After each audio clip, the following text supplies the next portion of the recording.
Thanks so much for the introduction and for the invitation. I was saying during the break that I'm really happy. You know, I sometimes am asked to speak and kind of buzz in, give a talk, and then leave, and I'm really glad that I allocated the time to stay here all day because I think it's been, and I think from my discussions with folks in the audience that everybody thinks it's been a great day. Really worth the time. So that's, thanks. It's been really good. I'd like to talk, I'll be talking, as it says, about new business models that are affecting consumer IT and the implications for health IT, which I believe it will, in fact, change health IT. Just to clarify, because I noticed in the brochure that it identified me as the thing I did right when I got out of college, which was working as a computer consultant for a Wall Street bank. That was, I'm shocked, honestly to say, 20 years ago. And so it's hardly the most, I think, prominent, or honestly, I can barely remember it. I worked as a computer consultant for a bank. Then I decided, for reasons that, again, are lost in history, to go back to school and become a physician, pediatrician. I wound up doing the Epidemic Intelligence Service Fellowship at CDC, which is basically training as an outbreak investigator, and worked for CDC for some years. And later, had the unfortunate experience of being advanced within the hierarchy at our Ministry of Health, Department of Health and Human Services, to the point where I was sort of stuck in an office doing lots of bureaucratic stuff.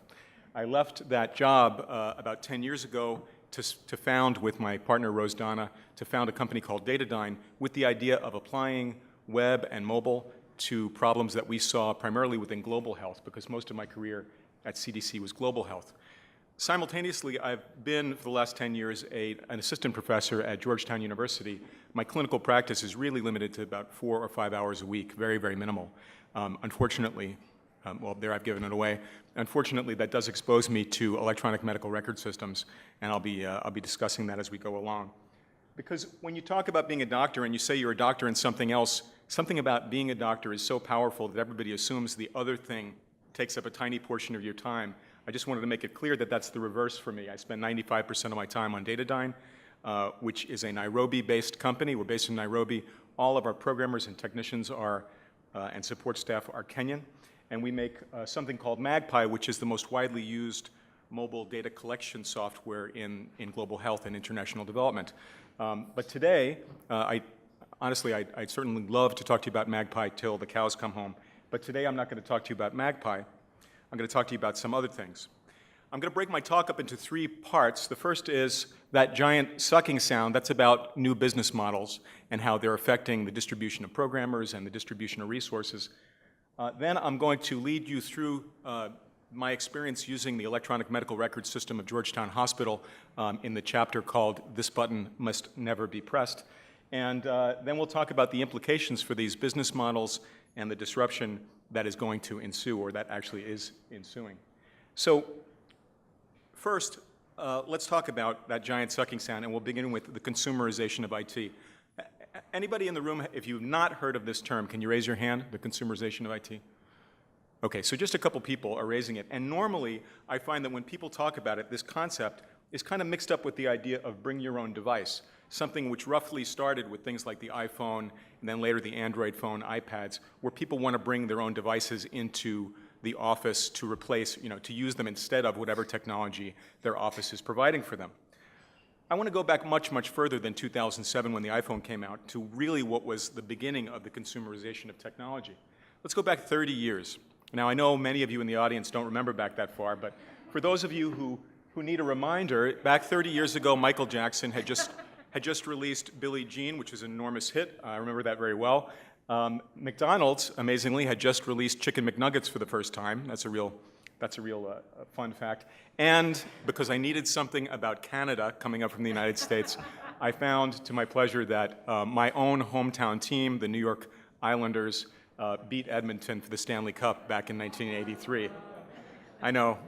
Well, they haven't done it since, and it doesn't look like it's going to happen anytime soon. But something else was going on about 30 years ago.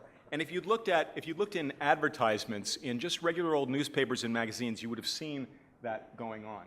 And what it was that you began to see ads for computers in regular publications, in regular newspapers, magazines, the New York Times, just the hometown paper, which you had never seen before.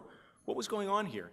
Well, basically, computerization and miniaturization and cost-cutting and innovation had proceeded so much with computer technology that finally the cost was down low enough where people who were manufacturing this realized they could sell these not just to who they'd sold it to before, which was huge institutions, NASA, for example, but they could actually sell it to us. And they realized there are a lot more individuals than there are large institutions, so potentially this would be an enormous moneymaker. And this led to the graph that we see here. You could see that back in 1983, that red line was just starting to lift off of zero. So the number of computers that were sold, computers really of any kind, was numbered in the tens of thousands prior to the early 1980s, because the computers we were talking about were mainframe computers. But when the PC started to come out, including those very primitive, the early Macintosh, IBM PC, the one on the right that we just saw was the TRS-80 from Radio Shack. When these things came out, as you can see, the use of computers, and importantly the sales of computers, just skyrocketed. And so what we had over the course of the last 30 years is a progression from a time when the audience for computers, the buyer for computers was universities, government, large corporations, a steady progression, a steady honing of techniques to sell computers and software to run on those computers directly to you, which I'm sure has not reached its culmination with the iPhone, but it certainly feels like that sometimes, doesn't it? The iPhone is a system to directly inject software into your pocket and directly extract a payment from your pocket back to the people who make that software. That kind of efficiency has unleashed enormous creativity in the world to sell software directly to you. The barriers to selling information technology, and really I'm primarily talking about software, directly to consumers have completely fallen, have been demolished. And what is beneficial for us is that because the barriers to actually being a software developer have lowered so much, anybody can be a software developer. We have people who've done work for my company. When we have little odds and ends to do, we contract on the internet with the teenagers in Kiev and Bangladesh, graphic designers in all these different places. With software, now we have an enormous pool of talent we're drawing from all around the world to be able to do this. Immense competition, immense price competition, and the software that they're building. Think of the software that you use nowadays in your personal life. There's no lock-in. If you use one email program, you can pretty easily switch to another email program, and email's probably the stickiest thing that you've got, right? If you use Pandora, you can switch to Spotify the next day. There's no stickiness to it. That means they have to constantly be working to keep you happy, which is very nice. The economic consequence of this is shown by this graph. So the first graph at the top is all enterprise software sold in the United States. That's currently it's about $175 billion budget per year, right? $175 billion. But as you can see even from the shape of just those 3 points, this is leveling off. Enterprise IT spending, enterprise software spending is plateauing. But if we look at the consumer app market, now this is not consumer software, folks. This is just mobile apps for things like iPhones and Android phones, just to consumers. This is a market for a product that didn't exist in 2006. We pretty much have gone from 0 to $50 billion over the course of the time from 2008 to 2013, and this is expected to triple from 2013 to 2016.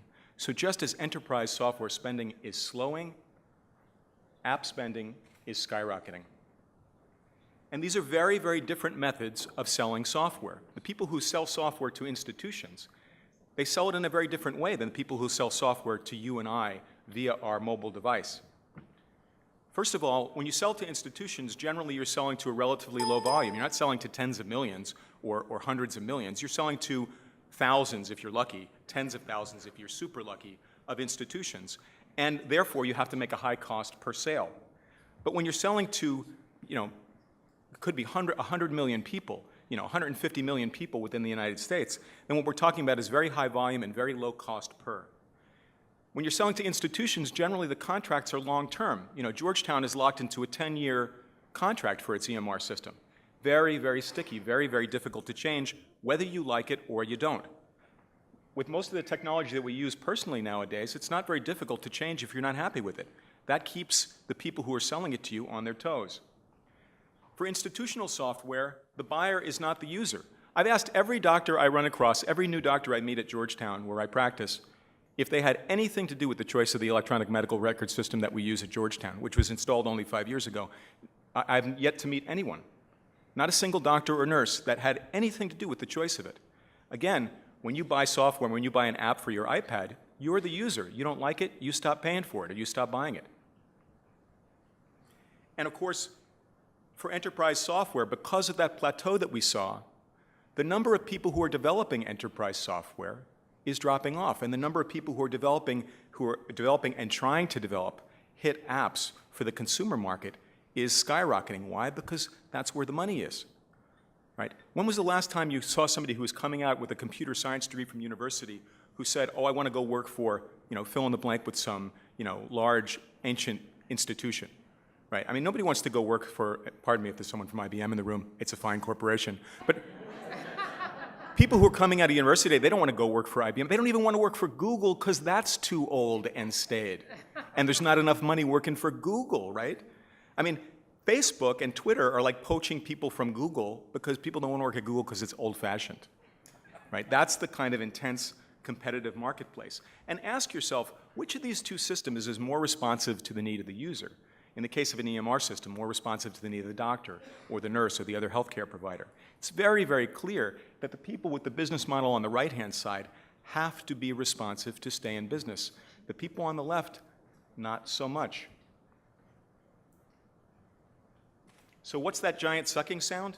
That giant sucking sound is the sound of a 30-year-long accelerating diversion of programming talent and revenue away from enterprise software and into consumer apps.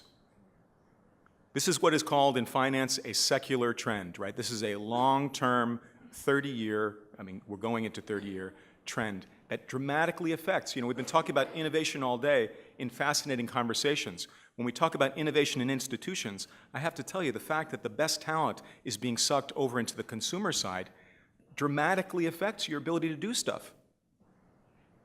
Right? In government, we do not get the best talent for programming, I'm very sorry to say, because the money's not there. And that affects our ability to innovate. It's also the sound of people, as I mentioned with my reference to Kiev, etc., people who before this were completely excluded from the marketplace, people were excluded from any kind of meaningful work. I have programmers who work for me whose parents were subsistence farmers, whose parents live in a building made of sticks and mud, who don't even understand what their kids do. And these kids, because the internet connects to their country, and they were able to at least get a computer science degree, or in some cases, teach themselves how to program using free resources online at some internet cafe or a library or the school, they are now able to participate much, much more fully in the world economy. So with this long-term, dramatic change in the way resources are allocated with information technology, where does that leave us in healthcare? And that's where we come to Chapter 2, which I call, This Button Must Never Be Pressed. I think everybody knows what this is. This is a word processor. I think all of us, for many of us, this was probably the first thing we ever did on a computer was a word processor, except maybe for games.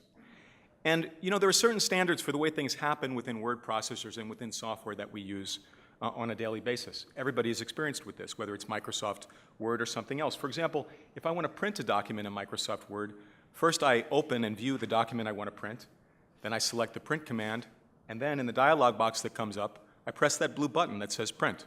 Right? Now, for those of you who are not experienced with this, let me go through it again. You open the document you want to print, you pick print from the file menu, and then you press the blue print button in the dialog that comes up. Right? So just to really put a nail on it, you select the document, you print, you print. The nice thing about the fact that this is the way that essentially every piece of software that we use is it decreases our need to be trained, right? Because we know what to expect from the software. We know how to print software that we've never used before. We know how to print something in it. Just like you pretty much know how to drive a car when you get into it, even if you've never driven that make of car before. Because cars all have the same kind of layout, and it all pretty much works the same. So let me show you some of the screenshots from the electronic medical record system that I use at Georgetown, and obviously all patient references have been removed from this. So sometimes when you're using this EMR system and you want to print, what you do is you press the print button, which opens up a dialog to allow you to select what you want to print, and then you press the print button to be able to continue printing. That's nice. It's not standard, right? It's not the way we do it in everything else, but I mean, fine. As long as it's consistent within the software, that would be fine, right? Unfortunately, sometimes when you want to print, you have to do it a different way. Sometimes when you print, and then it opens a window, and then you have to press the close button to print, not the print button. Okay, so not only is it non-standard, but it's not even internally consistent. In fact, just within this piece of software, every time I'm in the clinic, when I'm printing things, sometimes I press print, then I select the document, then I press print again. Sometimes I select the document, press print, and then press close. Sometimes I select the document, press print, and then I have to press continue. Not consistent, not standard, increased training, very, very frustrating. This wastes a lot of time. When you start to use this, every time you do something, you don't know how it's going to work. You just don't know what's going to happen. But that's not my favorite element of the system.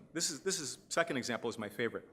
In the dialogue, when you want to print a patient's clinical visit summary, a piece of paper you're going to hand to the patient that tells them what's happened and reiterates what you've spoken about, there's a button on the screen. I don't know if you could see that in the bottom right, and the button says close all. It says clear all. And there's some text that refers to that button, and you probably can't read it from way back then. Let me enlarge it for you. The text says, do not click clear all, as this will result in the patient not receiving a clinical visit summary with any information. Now, first of all, I'm trying to parse the English in that sentence. Not clicking it or clicking it will result in the patient not getting a summary with any information, which I guess is the same thing as saying will get a summary with no information. I'm not sure how many languages the person who programmed this user interface speaks, but I'm also not sure if English was actually one of them. The point of this example is that this button must never be pressed. This button must never be pressed. Stop and think about the fact that there's a button in the interface right next to the button you're supposed to press that should never be pressed. And I'll give you a moment while your minds blow, right? Yeah, it's pretty astonishing. We're talking, by the way, this is a $10, $20 million system, right? Last example, because at a certain point it just gets too painful. When you're looking at the patient's history, and folks here who are clinicians understand that the patient's history involves different segments, the history of present illness, past medical history, vital signs, et cetera, the different components of a patient's visit. And in this case, well, let me back it up. In this case, on the screen, you can see there's a row of buttons, little buttons that are all in one horizontal line across the bottom there. Those are the buttons, the tabs that go to those different sections. And just below that, there's two big buttons, and the two big buttons are the one on the left is the go back, and the one on the right is go forward, the next button and the previous button. So if you're a clinician and you want to go from the section you're at, let's say you're in the first section, you want to go 3 sections forward, so you click the forward button, and it goes to the second section, which, by the way, for which the window is a different size, meaning that all those tabs and the next button change position. And then if you find out where the next button has gotten to and you press that next button again, it goes to the third section, but the window changes again, and again, and again, and again. So to move forward 3 sections, the user cannot just click next, next, next. They have to click next, look to where that damn button has gone to, move the cursor, right? Pick up the mouse, move the cursor, click it again, look, move, click, look, move, click. It's unbelievable. Can you ever imagine any of this happening on an iPad? Have you ever seen anything as badly designed as that on your Android phone? And I'm not even an Android fan. Right? This is absolutely abysmal. The fact is that my EMR is much worse than my iPad, but it's not just worse than my iPad, it's worse than my Facebook. My EMR is worse than my Google Maps. My EMR is worse than my TiVo. My EMR costs tens of millions of dollars, but it's worse than my damn TiVo. How is that possible? Well, what we ask our providers, we ask them, how is it that this is so bad? How is it that these things haven't been fixed in years of patient and user complaints and doctor complaints? When we ask them, you know what they do? They tell us these amazing, impressive myths. They tell us these incredible fairy tales, right? They tell us fairy tales like, well, you know, EMR is harder because doctors are resistant to technology. Now, I'm not an expert on Canada, but I can tell you in the United States, it seems doctors are either being told they're resistant to technology, or they're being told they're adopting expensive technology way too fast, right? Doctors resistant to technology? Yeah, sure. Doctors hate technology. Doctors never want to adopt technology, right? Except all the time. This is a myth. The second myth is EMR is harder because it's more complicated than that consumer stuff. But you know, when you think about it, and I do think about this, you know, Facebook is pretty much like an EMR, right? Facebook is a system that lets you keep track of all different sorts of people with different relationships to each other and different levels of privileges, and lets you put a timeline and a history of what's happened to those people. And Facebook lets you have, you know, as I said, different privileges, different roles. It lets you put text, images, etc. And in fact, if you look at Facebook versus my EMR, Facebook lets you do video and audio in addition to everything my EMR does badly. And Facebook is also very, very highly integrated into a whole community, a whole ecosystem of other software, which my EMR is not. In fact, I still cannot, after years and years of trying, I can't see all my patients' labs from yesterday on the same screen at the same time. I have to go into 3 different systems. 3 different, completely different systems with 3 different passwords, which I have to change, God knows, about every second day. And I can't use any password I used the day before or the previous time, right? I have to do this all the time. This is a myth that it's more complicated. The third one is probably the most ridiculous, that EMR is harder because of privacy and security issues in health. Has anybody here, anybody use Mint.com? All right, so I've got some people raising their hands. Mint is really an amazing system. What Mint does is it's a set of apps, a web application, a web page, apps for Android, iPhone, iPad, all this kind of stuff. And what Mint.com does is it takes all the financial institutions that you deal with, and this is an example of mine, and this part is a little bit creepy. You give them your user ID and password to log into each of these institutions, right? So you have to trust Mint, and they go through a great deal to kind of win that trust. But once you do, what it means is that they're able to actually pull all the information from all those disparate institutions, all those financial institutions, which certainly I think we can agree have very heavy security requirements and privacy requirements, and create these amazing aggregated displays that tell you stuff about your net worth and your financial status and your spending that actually lead to greater understanding for you, which I think is what we're hoping to do with electronic medical records, right? To get greater understanding through better visualization, through electronic records, et cetera, but which we never actually seem to get to. Well, that's what Mint does.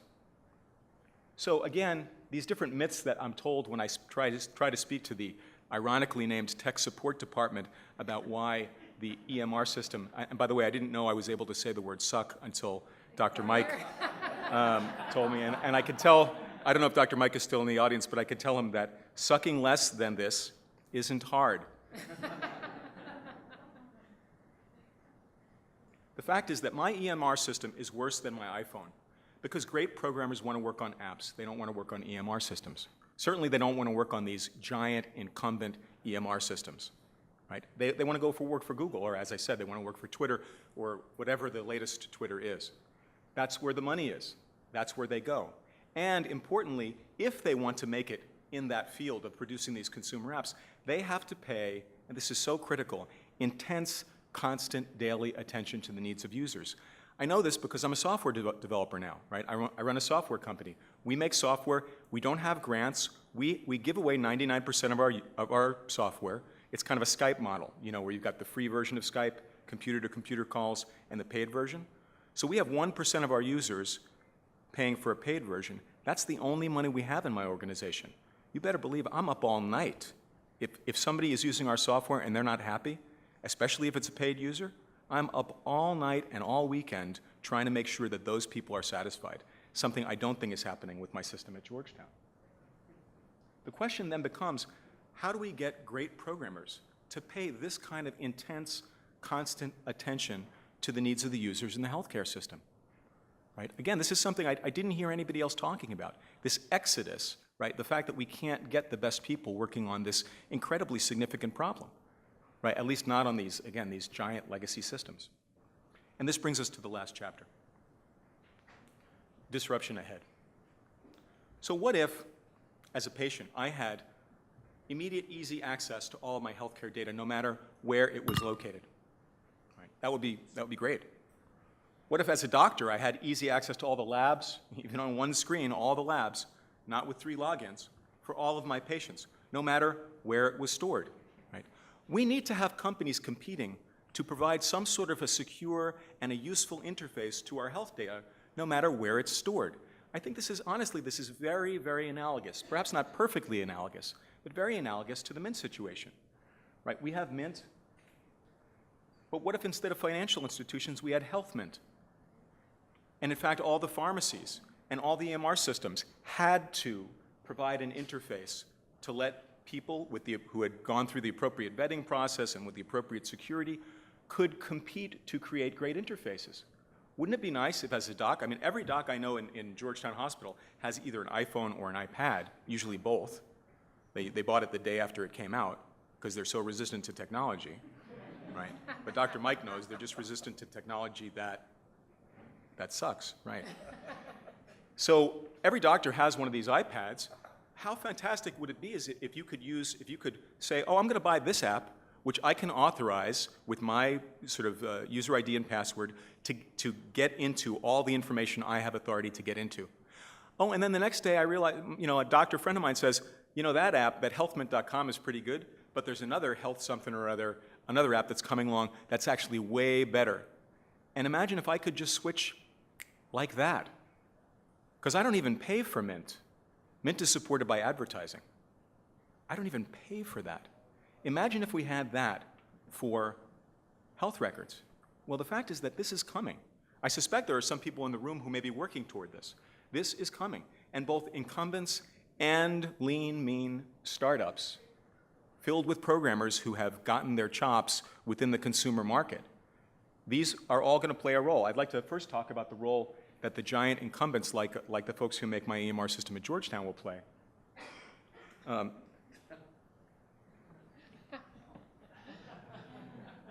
Mostly they're going to play the role of a stumbling block. Right? The fact is that dinosaurs don't learn to grow fur and become mammals. Right? This is creative disruption. Some of these companies will either go out of business or at least get out of this business. It's interesting, Nokia, almost synonymous with mobile phones for years and years. Nokia is completing a deal, you probably have heard, in January they're going to complete the deal to sell their mobile division. Now, most of us didn't realize they had any other divisions, but it's actually quite a large company. Their mobile division was about half of their revenue, and they're going to complete a deal to sell that. Nokia is getting out of the mobile phone business. And Nokia is going to be okay, but isn't it astonishing? I mean, who would have predicted that that's the case? But they're out. If you remember that graph of revenue that I showed you earlier in the presentation, this graph always reminds me, for very specific reasons, of another famous graph that I'm sure many of the people, if not everyone in the room, has seen before. This is the graph from Clayton Christensen's Innovators' Dilemma, a book which if you have not read it, you need to read it. I'm sure everyone here has read it. But if you know someone who's only read the Wikipedia entry on Innovators' Dilemma, you need to tell them that that's not the whole story. They need to read the whole book.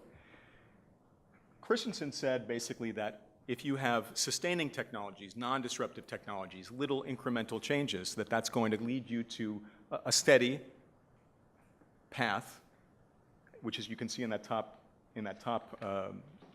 arrow. But if you have disruptive technologies, truly disruptive technologies like the cost-cutting mobile web, that you will progress faster. And of course, this could be a graph. Christensen wrote it as a graph of technological progress, but it could be a graph of revenue because revenue follows good products, right? And in fact, the earlier graph I showed was revenue. The fact is that Christensen points out that there's so many examples. We think it's unusual for the leaders in a field to go out of business, to be driven out of business by some little David against their Goliath. It's not unusual. It's the norm. This is the way things happen. He points out example after example of disrupted injuries where these titans of the market get driven out of business because they couldn't change, and this is very important, even though they saw the change, even though they knew they needed to change, right? The iPhone came out in what, 2007, right? Innovators' Dilemma, subtitle, When New Technologies Cause Great Firms to Fail, footnote, see Nokia and BlackBerry. I'm sorry. Right, Nokia is getting out of the phone business. It looks like BlackBerry is getting out of the business, period. Is it because BlackBerry didn't see it coming? Is it because BlackBerry didn't read Innovators' Dilemma? No, they read it. But their cost structures, the way they ran their business, made them unable to respond, though they knew they were going to die. That is a sobering thought. So it's kind of a good news, bad news scenario here, folks. The good news is, if you're a doctor or a patient, there are great apps that are coming that are going to give you more knowledge and more utility. There is a tidal wave of programming skill. There is a tidal wave of venture capital that is funding that skill. And they, you know what they say, when the only tool you have is a hammer, everything looks like a nail? Well, in this case, the tool we have is the internet and mobile and low-cost computing and excellent programming and web apps and all of that. And that hammer, they are applying it to one thing after the next. And now they are applying it to healthcare. And what we're seeing is, and again, I think some of the people are in this room, they're applying to places where they can make the easiest sales, small practices where decisions can be made easily rather than to large institutions.